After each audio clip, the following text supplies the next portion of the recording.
Coaching as Benevolence, a podcast for people who are curious about using coaching for self-development. I'm Eryn with Roots and Wings Grief and Loss Coaching. And I'm LShawn with Michelle Sage Place Positive Intelligence Coaching.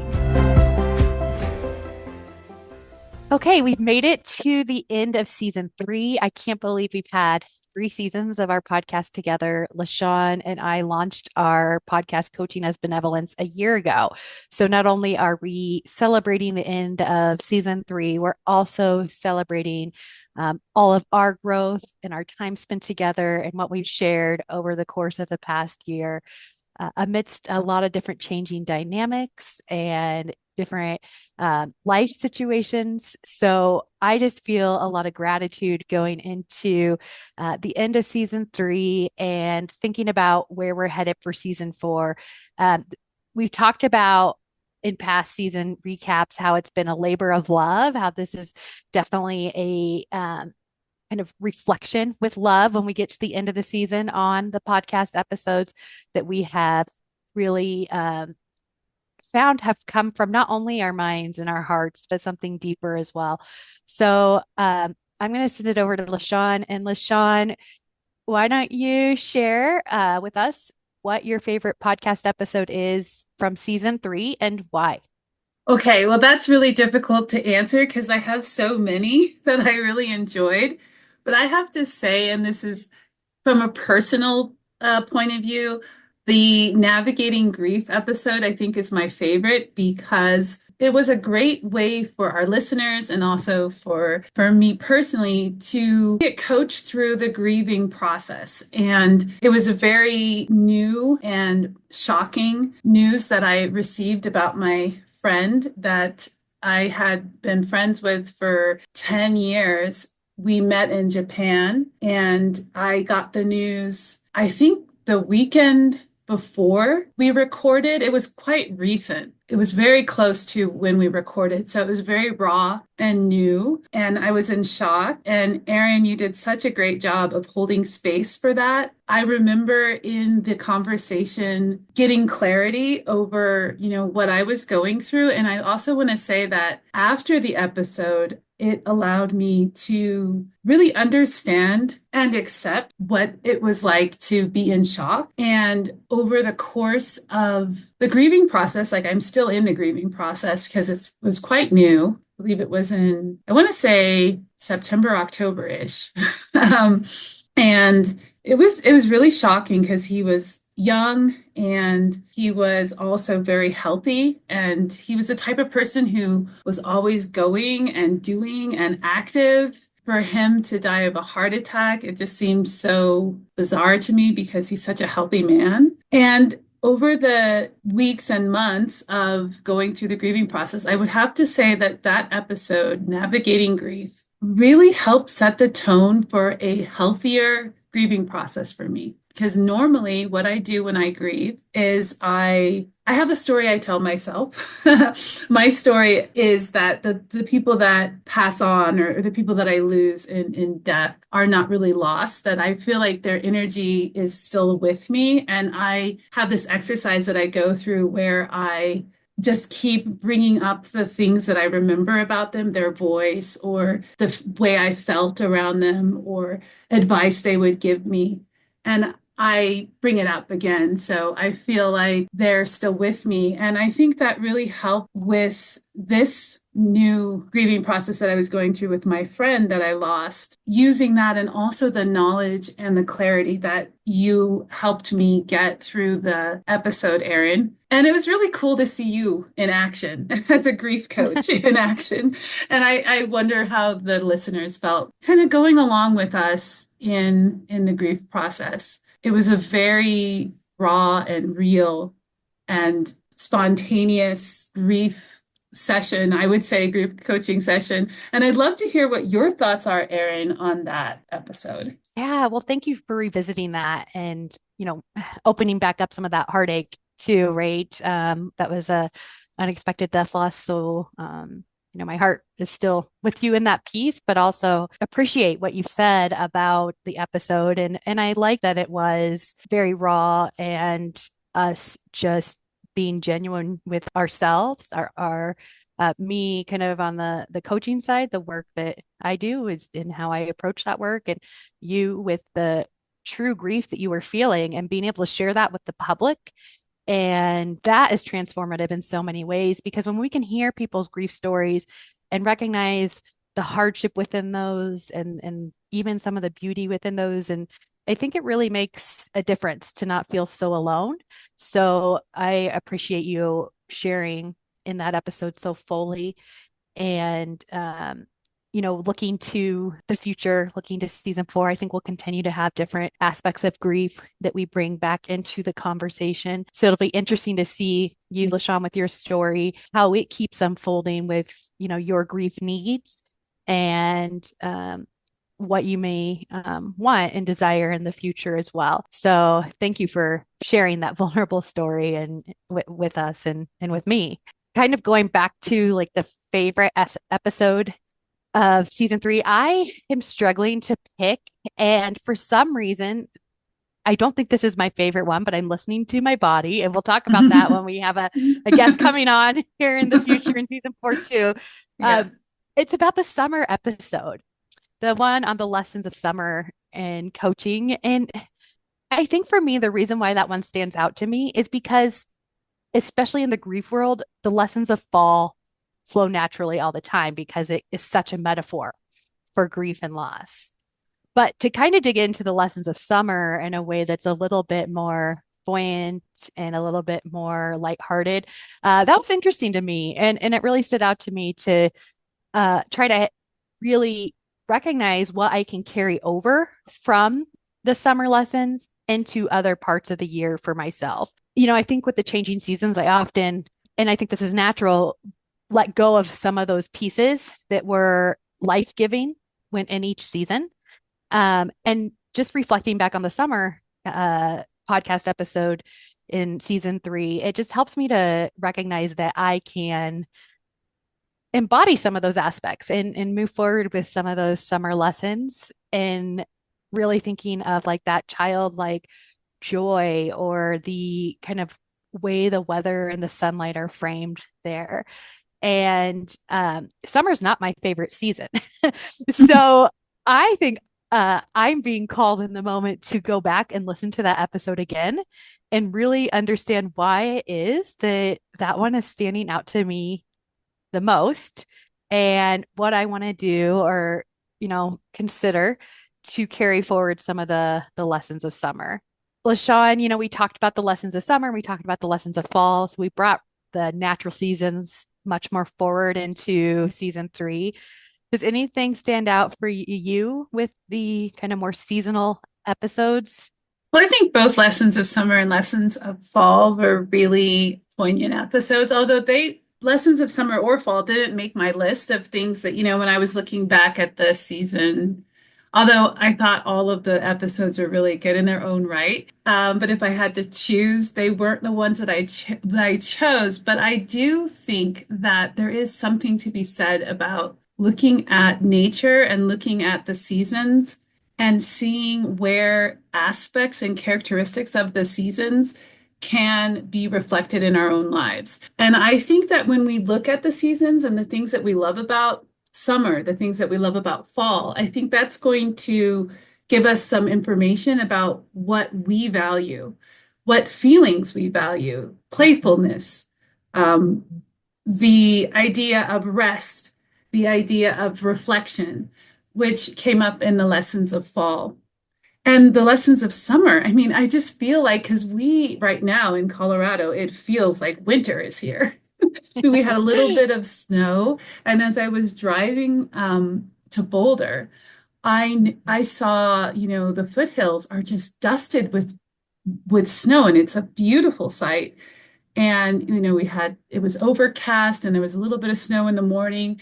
So my thoughts were going more towards winter and towards, the quiet time of winter when things are blanketed with snow, or when the sky is thick with clouds and there's the silence, that kind of muffling silence that happens when it snows. That's where my thoughts went And so when you brought up summer, I'm like, hey, that's a really good way to capture the warmth and the joy and the vibrance of summer in what is becoming late fall and soon to be winter. So that's one thing that I thought about when you brought up the lessons of summer. And I think there's a lot to be said about both of those episodes where you're looking at seasons, you're looking at the change. With summer, it's things are green and you've got flowers and you've got the sun in its full glory and you've got the heat of summer. You have swimming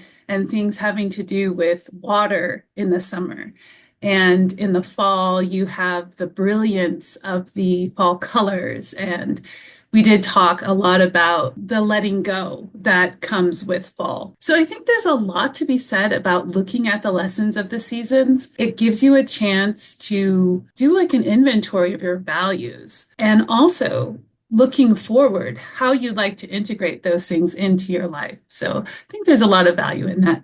It's interesting that you should bring up summer. Any other episodes that come to mind for you, Eryn? Yes, and I want to highlight that you brought up values as a way to tie that to the seasonal shifts and what the seasons show for you. That's such a good point, LaShawn. I love that. So thanks for adding that in there because, yeah, we can definitely see how our values show up for us in the way that we live out our summer and fall and winter and more. And I will say we do have a little bit of like a light dusting on the foothills right by Longmont. And it's just, I don't know, there's something really beautiful about that kind of quietness and beauty that shines in nature this time of year too. But maybe I'm calling in summer because I'm feeling cold. I don't know. I don't know what's going on there because usually fall and winter are my favorite seasons. But to answer your question, looking at other episodes, other topics that really stood out to me, I think this whole season really embodies hope. And I think we might get to that maybe a little bit later. And I will say the two interviews we did this year or in this season, excuse me, were really, I think the people who we interviewed, so Ryan Forbes and Dr. Katie, they were so thoughtful and had a lot to say. And they were more kind of subject matter experts. And so I think that was really helpful for us to really understand neurodivergent needs in children and teens and criminal justice system and its flaws and areas of improvement. And it was really hopeful, I'm going to use that word, to sit with both of them and see both their passion and their expertise come together to create meaningful change, both within the community and even beyond that, outside of Colorado, and then, up to the state level within Colorado as well. So I think that also really stands out to me is when we bring people on to our podcast, I just feel so lucky to be able to learn from what they have to say and to be able to sit in the space with you, LaShawn, as we grow together with our guests. And so this year, I keep saying this year, this season was, I think, really good with the two interviews. And they were both interviews that we had not talked about their specific topics on the podcast. And yeah, I do want to call out, they still do relate to coaching. And so when we think about restorative justice and mediated ways to come together and try to make compassionate decisions, that's coaching, right? Like that is coaching in itself in a lot of ways. And then with Dr. Katie, her work in supporting students navigate the transitions from high school to college with their neurodiverse needs, really helping them to be self-aware and self-advocate. Those also are coaching principles that we try to embody and help our clients with as well. And LaShawn, you do that so well as a positive intelligence coach, right? Like that self-awareness piece and that self-advocacy piece. I think those two areas of Dr. Katie's work really fit into the positive intelligence work that you do with your clients, really helping them to reframe the way that may be thinking and feeling about things so that they can advocate for what they want and need and move forward in positive ways. So while sometimes these episodes may not seem exactly directly linked to coaching concepts, there's still a lot of richness in there that we may not always pull out explicitly, but there is for the listener to, pull out on their own as well in terms of, the lessons that are gleaned from these episodes. So I enjoyed both of those interviews this year. And Why do I keep saying this year? Well, yeah, we're really close to our year anniversary, so that might be why. It's like, is your body saying it's a year? Yes. Yeah. So, LaShawn, I'll pass it back to you. I would echo what you said. One of the things that really, those were my top episodes that I really enjoyed. Both Dr. Katie and Ryan Forbes are examples of congruence and authenticity. And also, like you said, making meaning and, doing meaningful work, impactful work around their passions. And I really appreciated both of their uniquely and individual ways of taking what could be seen as a challenge to some and making it into an advantage, making the best of it. And in terms of Ryan Forbes, his story, where he used restorative justice to process and address the crash that happened and the consequent death that occurred. And, hearing that story and hearing what he has done with the experience that he had in the criminal justice system and how he has his own podcast and he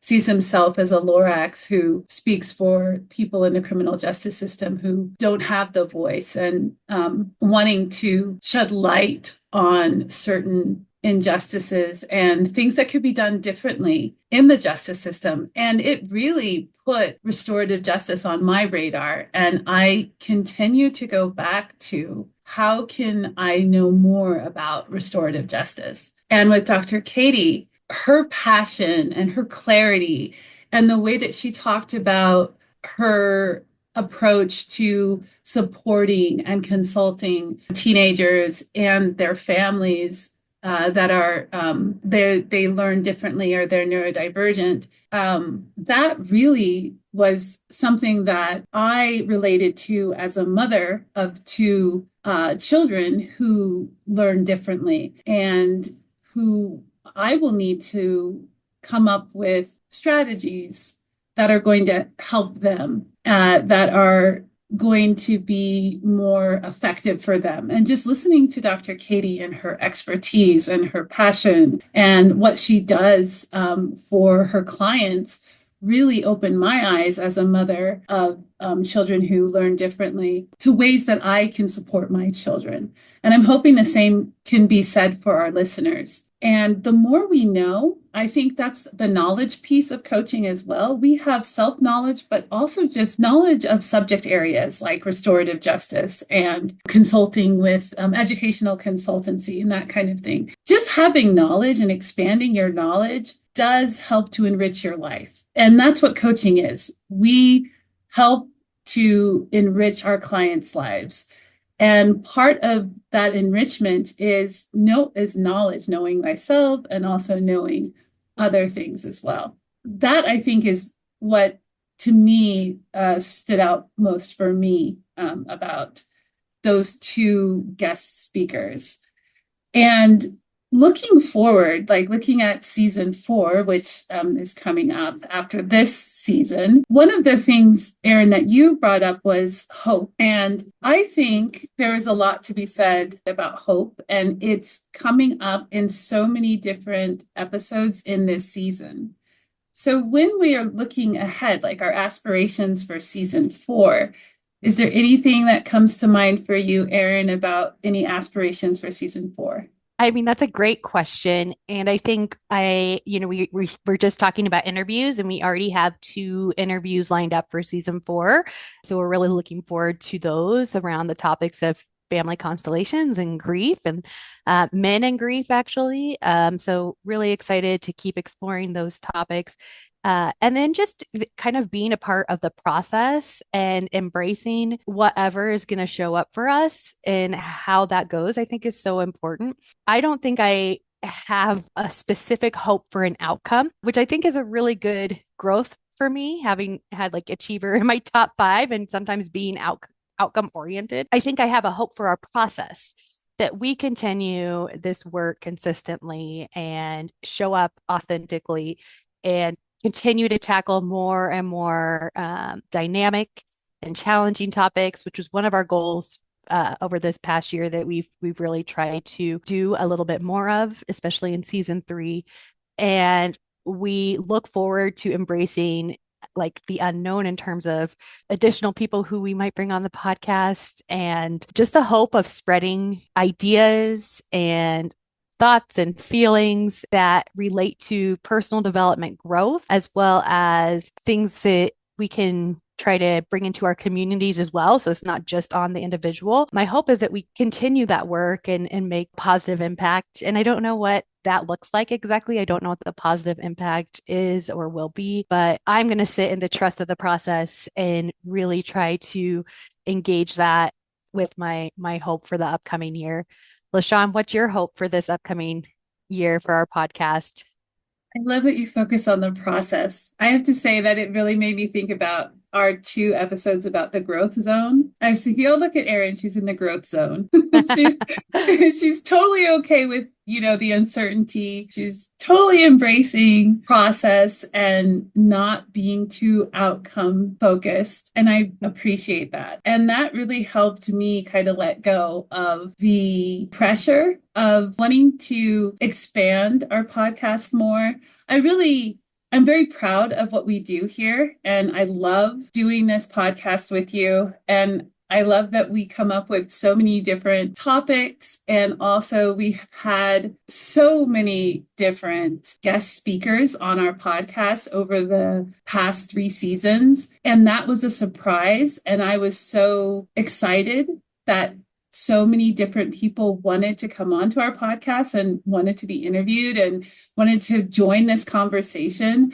And it's really enriched our podcast and it's enriched my life. And I hope it's enriched the lives of our listeners. That is something that I could not have anticipated for the first year of our podcast, to have so many guest speakers. And of course, we have 2 guest speakers that are lined up for the next season. I'm so excited about those. And I really, just like you, Eryn, want to see what unfolds in this next year of our podcast. And I want to see where we grow as co-hosts of this podcast, where our audience grows, and how things will develop and evolve and unfold this season and for the second year of our podcast, since we are wrapping up our first year. And in season 4, we'll be going into our second year.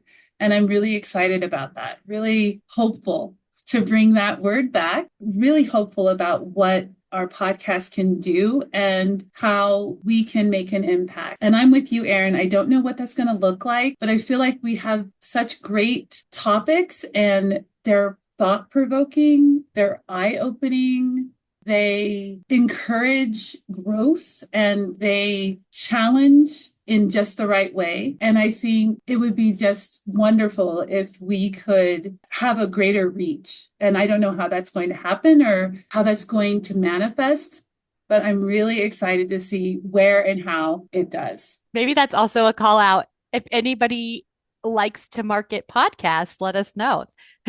Absolutely. Anyone out there who absolutely call to action.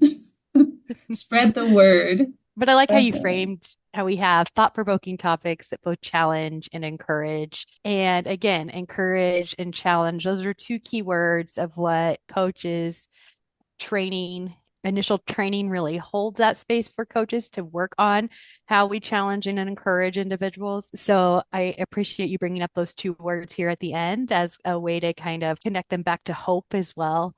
Because our hope is, as we work with our clients one-on-one or in group settings, that we continue to be a space that encourages and challenges them to live their lives out how they want and need to. So thanks for sharing that. Maybe it's time for our coaching nugget of wisdom.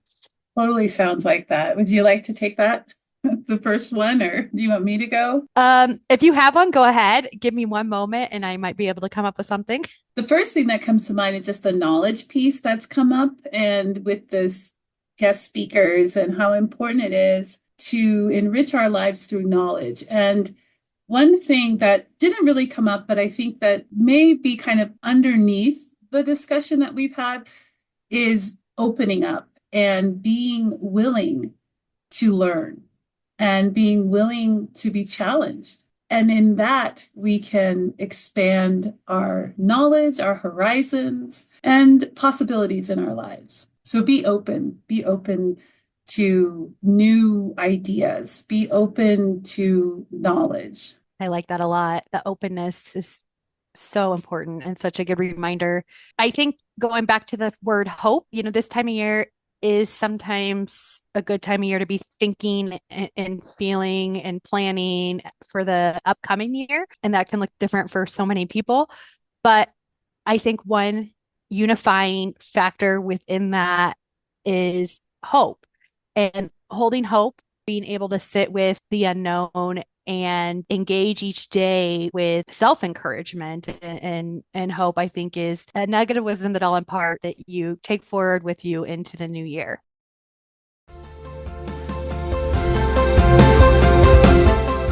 Thanks for joining us for Coaching as Benevolence. I'm LaShawn with Mayshell Sage Place, Positive Intelligence Coaching. And I'm Eryn with Roots and Wings, Grief and Loss Coaching. Have a benevolent day.